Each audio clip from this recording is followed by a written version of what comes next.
Hello everyone. Unfortunately, we've got some really sad news that happened today.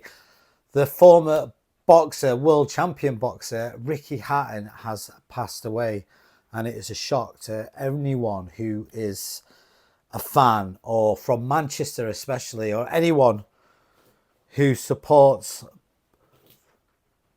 everything that he did. He was an amazing fighter and an icon. But in this video, you're going to find out exactly everything we know so far about the death of Ricky Hatton. Analyzing the news. So hello everyone. Today I have very sad news. Ricky Hatton, the great British boxer, has died. He was only 46 years old. And in this video, I will tell you what is known so far and who Ricky Hatton was and what he did for boxing, which was an absolute phenomenon. The guy's literally a living legend, and what people are saying as well, and what we still do not know. And if you want, we'll also share some of his highs and lows, because he was a true life inspiration for many people. So in the news, it says that Ricky Hatton was found dead at his home in Hyde, Greater Manchester, which is in the UK and obviously England. Police say a number of the public actually called them, and they went to the address on I think it's Bowlarkey Road, which is in G Cross in Hyde. And this happened around 6:45 a.m. this morning, Sunday, the September the 14th, 2025. At his address, they found his body. And right now, the authorities say there are no suspicious circumstances. That means they do not know what he's actually died of, but they know that he has died. But there's no suspicion of any sort of crime or anything like that. But more information will come out sooner than later. So hopefully we'll get some more information about that. Also, it is known that Ricky Hatton had made plans to come back to boxing. He was going to fight again in December of this year. The fight was going to take place in Dubai. So he was making a comeback.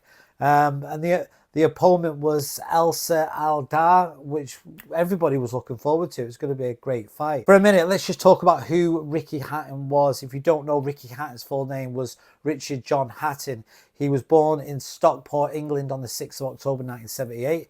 He boxed professionally from about 1997 all the way until 2012. Now, over his career, he actually won 45 of his 48 professional fights. He held the world titles in 2 weight classes: lightweight, welterweight and weatherweight. So he did the whole spectrum, didn't he? Which is a difficult thing to do for a boxer, to cut your weight and go up and down like he did. He was a true living legend and an amazing athlete.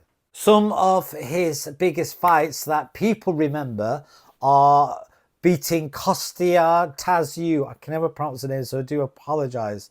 But that was back in 2005 to win the IBF and the Ring Junior welterweight title. He was fighting Luis Calazzo. Again, I do apologise for pronouncing it wrong. And the winning from that was a welterweight world title. He had matches against Floyd Mayweather Jr. and Manny Pacquiao. I can't pronounce it. I'm so sorry. It's come to a bit of a shock that unfortunately this guy, this legend, has unfortunately passed away, because he was an inspiration to me. I did boxing and he was one of my inspirations. He was so down to earth, such a great character. He was one of the lads, and that's why people loved him and obviously still do.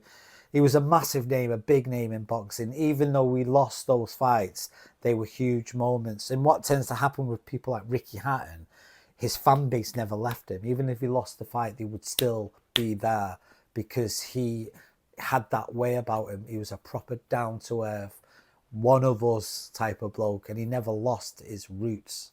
And that's why people loved him. So after Ricky stopped boxing full time, he retired first in 2011. Then he made a comeback back in 2012, but he lost to another fighter, unfortunately. And after that, he retired again.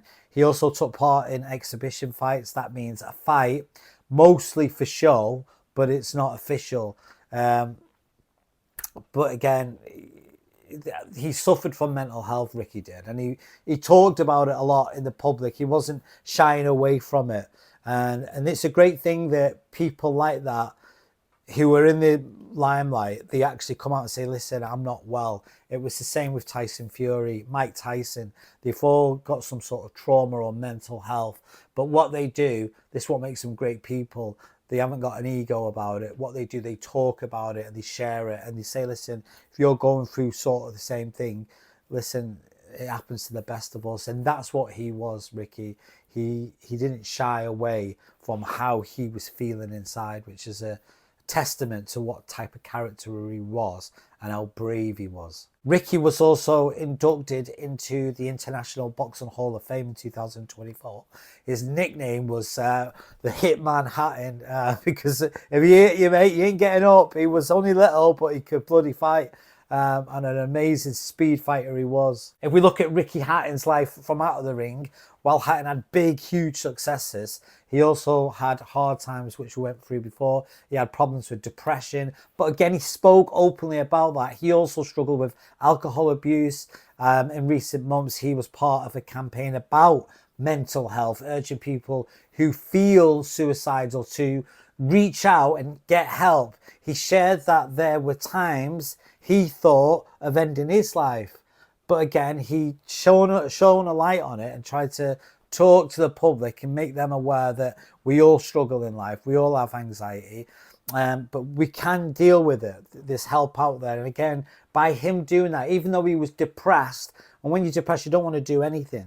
He was depressed and he still reached out to people and shared his pain in the hope that he can help someone, which I'm sure he certainly did that. Despite all that, he had tried to stay connected to boxing. He was working as a promoter, a trainer, and he was still very much heavily involved, even planning that big fight in December. And I met Ricky Hatton 2 years ago, and he was there's no hairs and graces on him. He was like a normal, well, he is a normal bloke, but he didn't have this huge overrated ego. I was in awe of him, and he was just talking to me like I was his best mate, because that's the type of guy he was. A lovely character is the old Ricky Hatton, the Manchester legend. So the news of the death has shocked many people. People are paying tribute to him right now, like fans, fellow boxers, people in the sports media are sending messages. Many remember him not just as a fighter, but as someone who had his demons, but also tried to help others, because that's what he is. He's a fighter. He's a good man. Now, his style in the ring was so loved by so many people. He had a great heart, and that's what it's about. He came from a working class. He had huge support in the UK. His shows were loud and people loved his energy. Some were saying it's tragic that this happened just weeks before he was about to step back into the ring. He was excited about this comeback. He was prepared for it and he was ready. So we don't know what's happened fully. We just know, unfortunately, that Ricky Hatton is no longer with us. I don't want to speculate anymore, but I'm sure you're going to find out very soon. But today I just want to share my condolences with his family, because he's got children and obviously a partner and his parents and all the thousands upon millions of people who have got a place in their heart for Ricky Hatton. But guys, my thoughts are with him, and I hope yours are too. And take a lesson from this. He is a young man. 46 is not an old man, is it really? He's still a young father in that sense. So my heart goes out to you, Ricky Hatton. God bless and take care wherever you are, my friend.